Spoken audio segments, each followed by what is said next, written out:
Hi everybody and welcome to Josiah is Right. So I have behind me all of the Comic-Con exclusives. We're kind of doing basically kind of a series of unboxings for the things that I'm going to open up. And what I'm going to do now is, as I shared in my overall collecting video that I did with a somewhat squirmy penny, is open up the the Batman vs. Predator 2-pack. Now this is a really special one to me, as I shared in that video.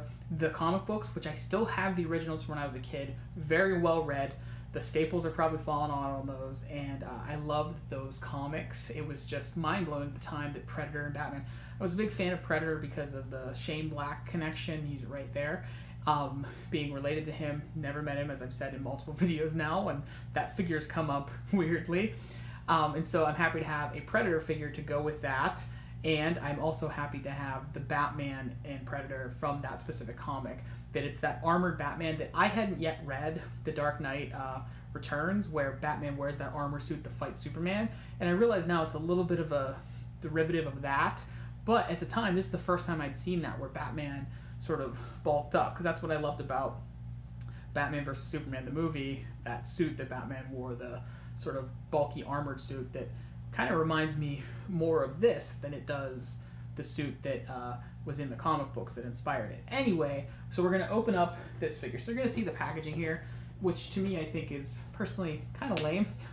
It's just pretty bland and boring, and black box. There's nothing going on. It's just a shadow display box. But I am going to open it up and we'll take a look at what's inside. So first things first, I already cut the tape. I don't even remember doing it on purpose, but then we can see here the figures just slide out so lovely, and then you can see these lovely heavy smelling of fresh plastic. So we have Predator and we have Batman, and like I said, these will be a nice addition to my set here, mainly because I wanted to get a Predator to match that. I would have maybe got the movie Predator, but mix and match. I don't feel the need to have multiple Predators of the NECA series, at least, as I don't generally collect that much of their stuff, with a few exceptions, like for specific reasons, although I do now have a bit of their stuff thanks to the last two Comic-Cons alone. Last year buying a total of 5 of their figures, and then this year obviously adding 2 more. And I was really tempted to buy that John Connor on the motorcycle that they had, because as a kid I actually cut my hair to look like Edward Furlong from that movie. So that was like something I tried to do.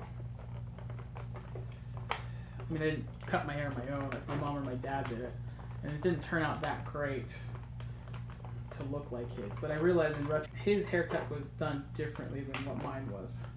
Mine was basically just kind of combed in that direction, whereas his was like shaved partially and cut a certain way. So anyway, all that talking, and I kind of got the Predator loose here. So let's get these wires out. And this is awesome. This makes me want more of their Predators. Like the dreads, like they're all sort of individual, which is really cool. That's something I've never seen in a Predator. Like I said, they've probably been doing this for a while with their Predators, but I've never seen one. One thing I do wish is, like, the mask doesn't come off. It's just interchangeable heads, which because I love the idea of taking that Predator's mask off, but at the same time, I mean, these aren't like play with toys, but I still, when I sort of judge them, I still use a certain logic of how would they function play-wise, and that's kind of the only thing I see, because other than that, I think that's just so cool, the dreads. I will show you. I'm not going to pop this face out yet, but again, the dreads are the same way, and you can see the face, and you can see the detail on that face. Pretty awesome. So, pretty gnarly looking there. Pretty cool thing, and we will work on Batman. So first thing that's cool is a cloth cape. It's got a very, like, velvety sort of feel to it, too. It feels thicker than, you know, the small action figure type capes like you'd see like up there on the DC Superpower. That's sort of what I guess what I'm used to, is capes from 80s and 90s toys, cloth capes before the trend in rubber capes, which I get why they do that, but just the way a cloth cape hangs is really, can be really cool. So I will put that there. And it comes with the Bat and Predators thing, and like, you know, Batman has a interchangeable hand. It's just, I think, his right hand, and then he comes with. So the faceplate part is still in there, which for now I'm just probably gonna leave. It's kind of the glass covering, but this is really cool. And it feels like, okay, something just fell off. So it feels like, yeah, like the armor, it's like, at least on his legs so far, it's like it strips off. So I don't know if it's supposed to be completely like removable. Like, I don't want to mess with the armor up here, but I think if it does click off, it makes me wish. So it does click off, but there's no Batman logo under that, so it's not really like a Batman for underneath that, but it does click off. You want to come on in, Penny? Penny is here to visit us. You having a tea party? So we're having a tea party. Thank you.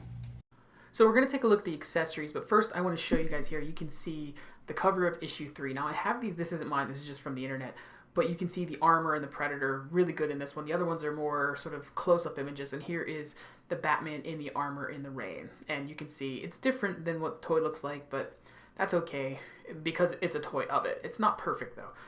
In the Batman, some things have to change because it is a toy versus a drawing, but I wish it was more stout. That's kind of my only thing that's the main criticism. It's kind of more chunky like the comic book version. The faceplate there was easy to get on, gave me a little bit of trouble at first, but I had it upside down. I feel like that makes it look a little bit different than the comic book. There you can see the Predator. I like the size compared to Batman, but again, I wish he was more stout. I couldn't get this blade to go in. I don't know if it's just me or if I just didn't click it right, but I just kind of gave up on that. This shoulder piece was kind of a nightmare for me to get on. I did get it on, but it was tricky to clip it in there. It's like perfectly fitted. They did a good job making it. And here's kind of some of the accessories a little bit more close up. You can see the blade piece. I don't know what this is called. His frisbee golf thing here, but it's a nice solid toy. And then his staff, which is both featured in the comic book, and there are the hands. I didn't mess with the hands because I recently broke the hands on a Luke figure that was a very cool, fancy Luke that I wouldn't want to break. But you can see the Batman hand and the gun. And here is the bat. It's essential in the comic book when Batman uses the baseball bat, and that paint just kind of makes it look a little cheesy. I'd rather it just be the baseball bat and not have that splatter green that reminds me of that Gotcha Sega Genesis game. But there you can see the bat with Batman and how he uses it in the comic book. And like I said, it's a key part to the comic, and it really is a cool feature to have in the toy. And you have the Predator head without his mask. Like I said, I wish you could take the mask off, but when you see this thing, it's just they couldn't make it work. And this is ridiculously awesome looking. I'm just amazed by the detail, the painting, the sculpt. It's scary. It really is. It's like tiny in person, but it's really amazing. So this leg does not stay on well. This falls off really easily, this left one, but it is an awesome, like the NECA figures are just, you feel the quality. They're heavy, and they feel like if you did play with them that they would generally not break and last really well. So that is it. I really like this. You know, the posability sometimes on these can be like tricky. Like this joint is super stiff. This joint is good, so you never know with that. The elbows are stiff, and again, that keeps falling off, that leg piece, so we'll see how that goes because I'm barely moving it and it's falling off. But again, I think it'll look cool, you know, with the cape draped and stuff, and once he's up on the shelf next to Predator. So that is it. I highly recommend this toy. I really like it. Penny, which one do you like? Batman or Predator? Which one? You can't see, she pointed to Predator. Which one's the bad guy? Batman's the bad guy? She says Batman's the bad guy. So, you want to come up with me?